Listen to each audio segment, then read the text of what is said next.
हमारे सभी मित्रों को मेरा सादर नमस्कार।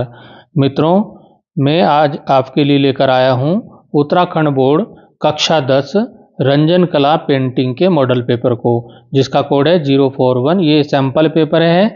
इस वर्ष से रंजन कला के पेंटिंग के पेपर में कुछ बदलाव किया गया है। पहले जो पेपर आता था उसमें चित्र बनाने के लिए होता था, लेकिन अब जो पेपर है, इस वर्ष से जो पेपर है वो लिखित परीक्षा का पेपर होगा, जिसमें कोई चित्र बनाने के लिए नहीं आएगा, कोई पिक्चर बनाने के लिए नहीं आएगा। उसमें लिखित परीक्षा होगी, क्वेश्चन होंगे, उनके आंसर लिखने होंगे, जिसके लिए कॉपी मिलेगी, ना कि आर्ट का पेज मिलेगा। तो आप देखिए, इसमें पेपर का हम नमूना देख लेते हैं, सैंपल देख लेते हैं किस प्रकार का पेपर होगा। समय इसका 3 घंटे का होगा और इसके जो पूर्णांक हैं ये 30 नंबर का ये पेपर है। लिखित जो पेपर है, मैक्सिमम मार्क्स इसके 30 अंक होंगे। मित्रों, इसके कुछ निर्देश हैं, उस निर्देश को हम पढ़ लेते हैं। निर्देश में दिया गया है सभी प्रश्न अनिवार्य हैं। पहले भाग में एक एक अंक के 3 बहुविकल्पीय प्रश्न होंगे, यानी कि 3 नंबर के आपके क्या होंगे, बहुविकल्पीय, यानी कि मल्टीपल चॉइस, जिसमें 4-4 उत्तर दिए होंगे, उसमें से एक उत्तर छांट के लिखना होगा। दूसरे भाग में एक एक अंक के 3 अति लघु उत्तरीय प्रश्न होंगे, 3 नंबर का ये हो जाएगा। फिर तीसरे भाग में 2-2 अंक के 6 लघु उत्तरीय प्रश्न होंगे, यानी कि 12 नंबर का ये हो जाएगा। ठीक है। और चौथे भाग में 4-4 अंक के 3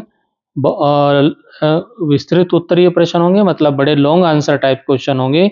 और प्रश्न संख्या 14 व 15 में आंतरिक विकल्प प्रदान किया जाएगा, मतलब उसमें अथवा करके प्रश्न दिया रहेगा कि आप उसमें से ये करना चाहते हैं या दूसरा करना चाहते हैं। ऐसे प्रश्नों में से केवल एक विकल्प का ही उत्तर देना होगा।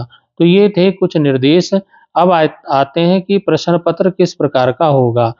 प्रश्न का जो भाग 1 बताया है, भाग 1 में बहुविकल्पीय प्रश्न हैं। तो इसमें जो पहला प्रश्न आता है, जो कि मॉडल दिया गया है, ये मॉडल है, ना कि ये प्रश्न आएंगे, पर ये मॉडल है कि इस तरह का पेपर आएगा। जैसे कि पहला प्रश्न है, शेडिंग के लिए कौन सी पेंसिल का प्रयोग किया जाता है, 6B का, 4B का, 2B का या HB का। तो शेडिंग के लिए मित्रों, जो डार्क शेडिंग करनी है तो उसके लिए 6B पेंसिल का प्रयोग किया जाता है। ठीक है, ये पेंसिल सॉफ्ट भी होती है और डार्क भी होती है। अब आते हैं प्रश्न संख्या 2, अजंता की गुफाओं में किस महापुरुष के जन्म की कथाओं का वर्णन मिलता है। तो अजंता की गुफाओं में बौद्ध धर्म की जो है से संबंधित है, वहाँ पर बौद्ध धर्म की, तो बौद्ध धर्म महात्मा बुद्ध का जो है वहाँ पर इसमें से विकल्प हो जाएगा। इसमें महात्मा गांधी, महात्मा बुद्ध, महावीर, जैन, स्वामी विवेकानंद दिया है, तो इसका उत्तर जो हो जाएगा महात्मा बुद्ध हो जाएगा। फिर प्रश्न संख्या 3 पे चलते हैं, उत्तराखंड के किस जनपद में प्रसिद्ध कटारमल का सूर्य मंदिर। ये कटारमल का सूर्य मंदिर अल्मोड़ा में है मित्रों। नैनीताल, पौड़ी गढ़वाल, बागेश्वर भी इसमें विकल्प है, लेकिन इसका जो सही विकल्प है वो है अल्मोड़ा में।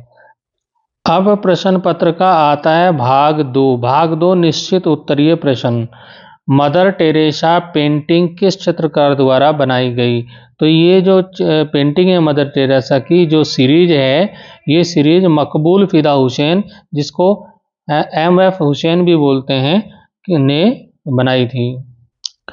प्रश्न आता है कि प्राथमिक रंग कौन कौन से होते हैं। तो लाल, नीला, पीला, ये प्राथमिक रंग होते हैं चित्रकारी के दृष्टि से। प्रश्न है, अभिनय एक कला है या कथन सत्य है या असत्य है। तो ये एक सत्य कथन है, क्योंकि अभिनय भी एक कला होता है। अब आता है भाग 3। भाग 3 है लघु उत्तरीय प्रश्नों का। तो इसमें देखिए किस तरह से प्रश्न आएंगे।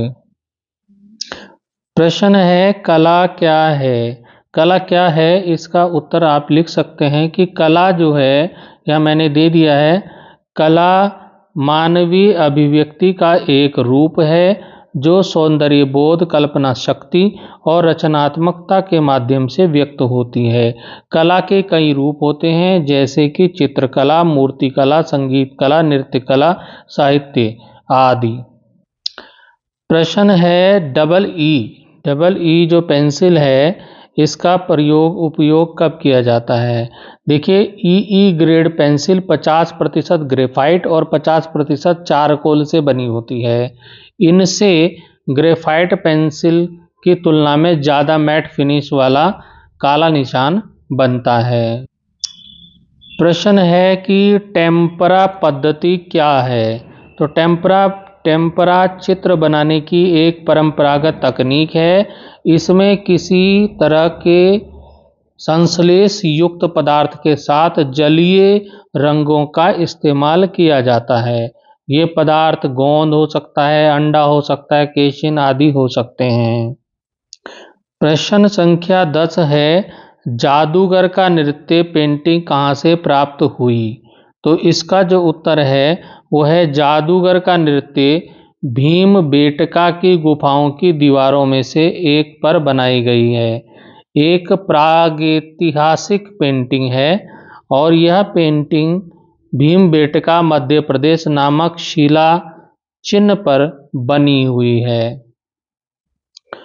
प्रश्न है, लोक कला से क्या आशय है? तो इसका उत्तर देखते हैं, लोक कला से क्या आशय है। लोक कला जो है आम लोगों की अनुभूति की अभिव्यक्ति है। यह पुस्तकीय ज्ञान से अलग व्यवहारिक ज्ञान पर आधारित होती है। लोक कला में धार्मिक भावनाएं, अंधविश्वास, भय निवारण, अलंकरण प्रवृत्ति और जातिगत भावनाओं की रक्षा के विचार शामिल हैं। कला स्वदेशी संस्कृति या किसानों या अन्य श्रमिक परंपराओं से निर्मित कला को शामिल करती है। ललित कला के विपरीत लोक रूप से सौंदर्य की बजाय मुख्य रूप से उपयोगितावादी और सजावटी है। प्रश्न है, ऑयल पेस्टल रंग का प्रयोग कब किया जाता है? तो तेल पेस्टल मतलब ऑयल पेस्टल मतलब तेल पेस्टल का इस्तेमाल ड्राइंग और पेंटिंग के लिए किया जाता है। ये पेस्टल रंग द्रव्य एक ठोस छड़ी में इकट्ठा करने के लिए गीले बाइंडर्स जैसे तेल का इसमें इस्तेमाल करते हैं। तेल आधारित रंग आमतौर पर ज़्यादा तेज होते हैं। अब आता है भाग 4। भाग 4 है विस्तृत उत्तरीय प्रश्न, यानी कि ये बड़े उत्तर होंगे तो ये आपको स्वयं लिखने होंगे। आप देखिए, पहला इसमें प्रश्न है, 13वां जो प्रश्न है इस भाग का पहला प्रश्न है ये, कला में प्रयुक्त होने वाले उपकरणों का वर्णन कीजिए। जो कला में प्रयुक्त होते हैं उपकरण, उनका वर्णन करना है, विस्तार से उनके बारे में लिखना है।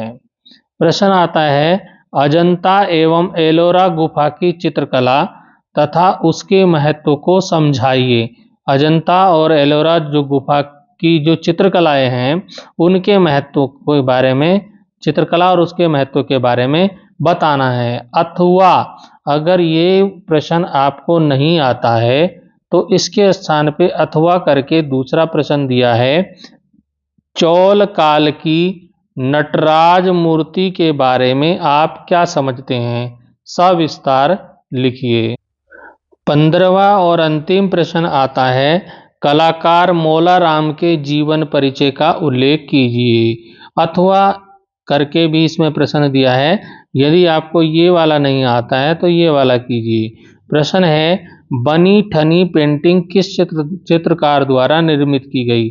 जो बनी ठनी पेंटिंग है, जो बनी ठनी के नाम से फेमस है, ये पेंटिंग किस चित्रकार द्वारा निर्मित की गई तथा उसके निर्माण के क्या उद्देश्य थे? तो इस निर्माण के क्या उद्देश्य थे तो ये आपको वर्णन करना है। सबसे पहली तो जो बनी ठनी पेंटिंग है, ये राजस्थान की मशहूर पेंटिंग बनी ठनी को चित्रकार निहाल चंद ने बनाया था। यह पेंटिंग किशनगढ़ शैली में बनी हुई है और इस पेंटिंग को भारतीय चित्रकला का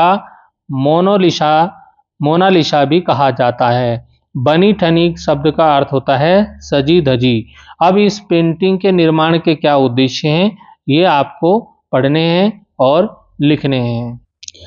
तो मित्रों, इस बार की जो पेंटिंग का पेपर होगा वो लिखित परीक्षा होगी, तो आप अच्छे से तैयारी करके जाइएगा।